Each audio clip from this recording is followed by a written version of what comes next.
One of the best ways to grow on YouTube is to collaborate with other YouTubers and to just be a part of the community that is your niche and make friends there. So Austin Ford asked this: how did you come to be friends with other YouTubers that weren't already your friends?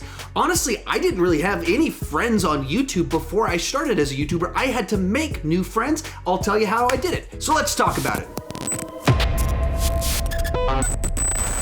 Hi, my name is Sean Chandler, and over the last 3 years, I turned my hobby of talking about movies way too much here on YouTube into a full-time career. And this channel, Real Creators, is all about trying to help you do the exact same thing. So today we're talking about how you make friends on YouTube. How do you find people to collaborate with and just kind of dive into the community that is your niche on YouTube. For me, I feel that my efforts to get plugged into the movie space on YouTube was pivotal in my growth, and kind of all the success I have, I think, largely goes back to those efforts.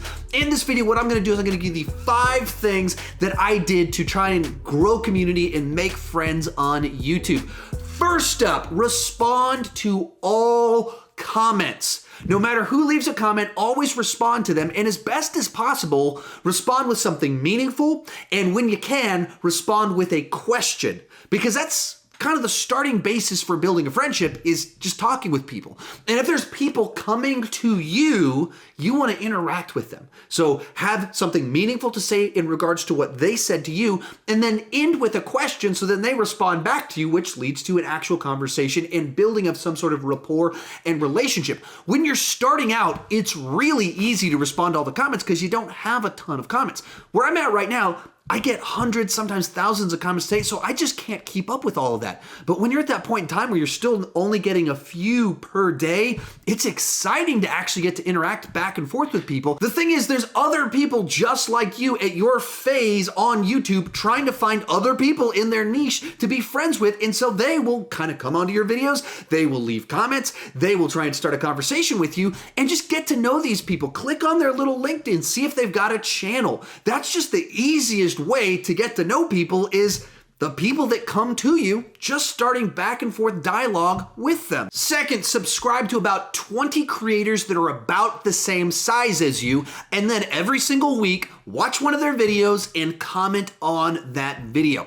There's a couple of important pieces in this. The first one is that you need to subscribe to people that are roughly around the same size as you. You want to find peers, people that you can watch their content and you feel like you're on the same level as them. If you subscribe to someone that's got 1 million subscribers and you've got 10 subscribers, and you're like, hey, why aren't they my friend? You're not really peers. You're not really playing the same game as them just yet. You want to find people that are in that same stage of figuring things out. Or maybe if you're a little bit further down the line, find someone around that same exact size as you that is a peer that is working through the same thing that you're working through, because that's someone that you want to make friends with. You want to find people that are right around where you're at. So most likely you're starting out, in which case you just look for the other creators that are like under 200 subscribers, and every single week watch one of their videos and leave a meaningful comment, and once again have a question in it, because you want a dialogue going back and forth. And so if you just say, great video, love your content, I mean, everyone knows that normally that's pretty empty flattery with that sort of thing. And so find something that they said, respond to it, and then ask a question. So you start kind of a dialogue back and forth. And then once you've done this a little bit, maybe start saying, oh, I've got a video just like this one over on my channel. And you start kind of a little bit of that back and forth with them, letting them know, hey, we're peers, and I kind of want to be friends with you. That's the sort of stuff that I did when I started out. I had a guy named Ryan O'Toole that I still have collaborated with this year, just a couple months back, did a video with him.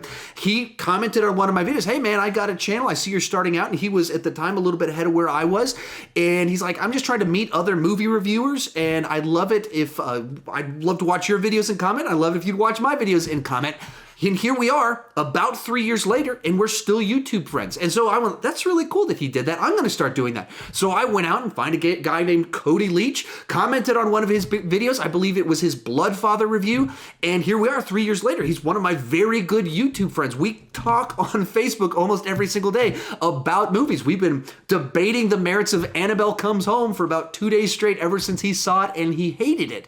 But so that's what you want to do. Find someone right around the same size as you, you, a little bit bigger, a little bit smaller, but that's kind of a peer. And it's not that you can't friend up. It's not that you can't make friends with people like that, but that core base, the people that are most likely to kind of gravitate towards you and that will want to like find someone like you are people in the same phase as you. Those are the people that are your key ones you want to be looking for. People around the same size, watch one video per week, leave a good comment, and leave a question in your comment to get that dialogue going back and forth. And here's a pro tip on this one. Look for people just a little bit bigger than your size that are collaborating with each other. So if you've got 100 subscribers, look for those people with 300, 400 subscribers that are collaborating with each other and make friends with them. Try and jump into their community because very clearly they're doing the community game and they'll probably be very welcoming towards you because my experience is YouTube is creators are very friendly with one another. They'll probably welcome you because they still remember when they were your size and they'll kind of help you kind of jump into their sphere and maybe collaborate with you a little bit. Number 3, you got to get active on Twitter. With almost every niche out there,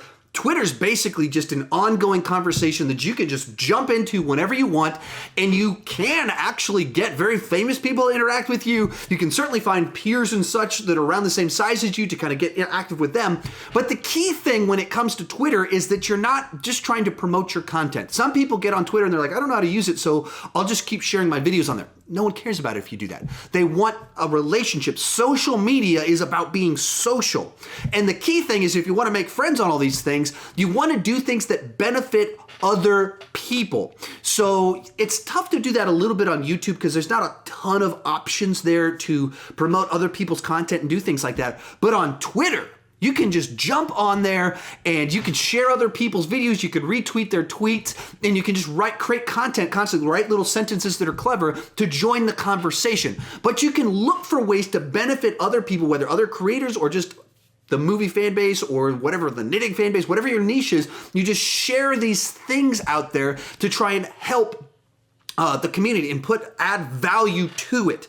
And that's what you want to do. You get on Twitter, you start adding value, you start adding to conversations, and you start promoting other people's content, and suddenly they will like you a whole lot because you're adding value. Next thing you're going to do is get very active on Instagram. Same concept as the last two of you want to post content that is beneficial and helps other people, and then you want to go and comment on a ton of other people's stuff. Find a whole bunch of other people inside of your niche creating content like your content and leave a comment with a question every single time and reply back and just get the conversation going. Share other people's posts inside of your stories. Do everything you can to add value, to promote other people, so you're the person that's like the go-to person to help other people out, that's going to be beneficial, that's the nicest guy in your space, that's the most generous in your space.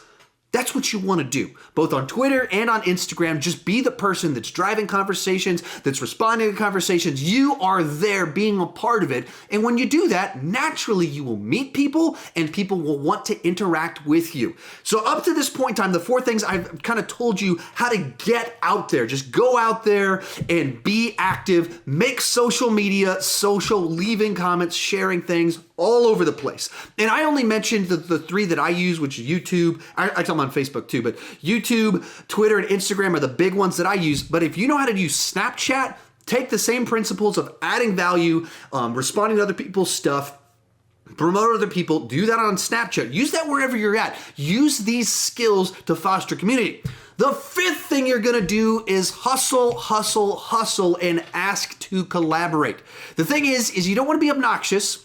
You don't want to go too far up, but you want to be proactive in trying to make opportunities happen. The best way to do this is find your peers right at first and just ask to collaborate with them. Find people around the same size as you, especially when you're first starting out. If you haven't done a lot of collaborations, don't try and go up. Don't try and get someone 100 times your size. Like, oh, if I can get someone way up here to collaborate with me, then I'll get a bunch of exposure.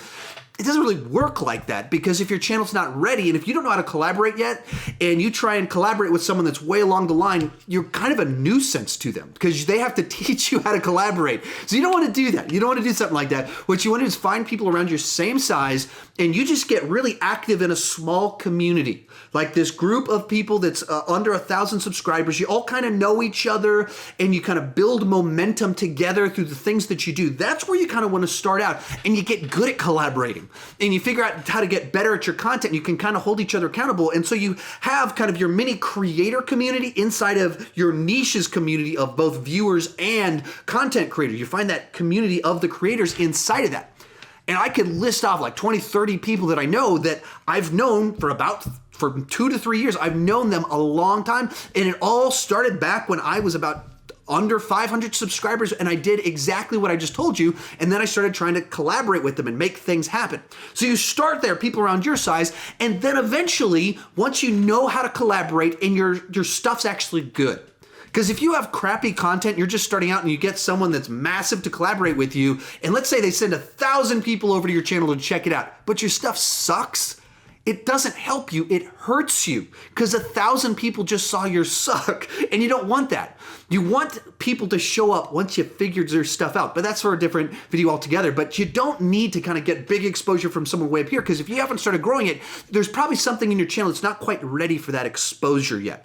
But once you're used to collaborations with people around your same size, then you start trying to collaborate 1 or 2 steps up the ladder.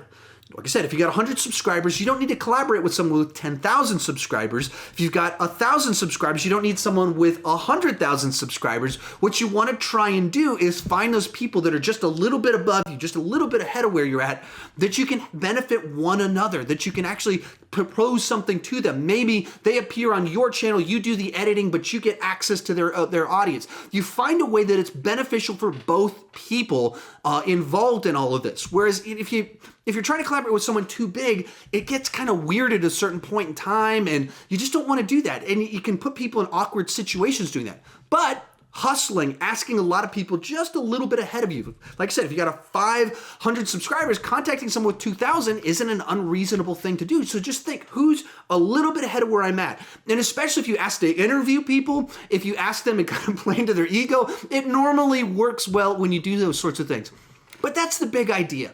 You have to get social, and then you want to reach out just a bit ahead of where you're at when you start reaching out. But you want to always be adding benefit to other people. You want to find the thing that you can do for them to help them out so that they want to say yes. Why would they say no if you're going to do all the work and then they get exposure too? Why wouldn't they want that? So you always want to find a way to add value and pitch something that's meaningful, like not like, hey, we should collaborate. Okay, well, what are you gonna talk about? Who's gonna do the editing? Like, have a plan for it, and don't just try and take advantage of people. Really make friends. Be someone that's enjoyable to be around, that adds benefit, that's generous, that helps other people out. That's how you make friends in real life, and that's how you make friends on YouTube, and that's the stuff that I've done to kind of get the ball rolling with my channel. And there you have it. That's kind of how you meet people out there. Leave comments. Tell me your strategies for meeting other people on YouTube. What's kind of worked for you to get those collaborations and things like that? I'd love to hear your take. I'm a little bit on the older side. You guys might actually know some social media type things that I don't even know yet. So look down below in the comment section to see if there's any fun conversations about all that fun stuff. Thank you so much for watching, and keep talking movies and YouTube to